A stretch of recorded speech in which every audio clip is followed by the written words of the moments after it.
Mga ka-sports, welcome! Isang malaking balita para sa Philippine basketball fans dahil opisyal nang inilabas ng Samahan ng Basketball ng Pilipinas or SBP ang training camp roster ng Gilas Pilipinas Women's National Team para sa kanilang paghahanda sa FIBA Women's Olympic Pre-Qualifying Tournament 2026 sa Mexico. Ito na ang unang hakbang ng ating Women's National Team sa kanilang hangarin na makalapit sa pangarap na makalaro sa Olympics. Sa video na ito, aalamin natin ang buong roster, ang mga veterano, ang mga bagong mukha at ang mga players na inaasahang magiging susi sa kampanya ng Gilas Women. Pero bago tayo magsimula, huwag kalimutang i-like ang video, mag-subscribe sa ating munting channel at i-hit ang notification bell para lagi kang updated sa mga pinaka-bagong balita ng Gilas Pilipinas.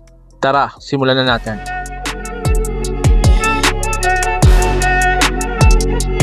Mga ka-sports, narito ang opisyal na 17-player training camp roster ng Gilas Pilipinas Women. Unang-una si Jack Anima, sumunod si April Bernardino, sumunod si Tin Cayabyab, sumunod si Vanessa De Jesus, sumunod si Monique Del Carmen, next si Casey De La Rosa, Sofia Dignadice, Jazz Johnson, Camille Malagar, Luna Uzar, Ken Pastrana, Ann Pingol, Janen Pontejos,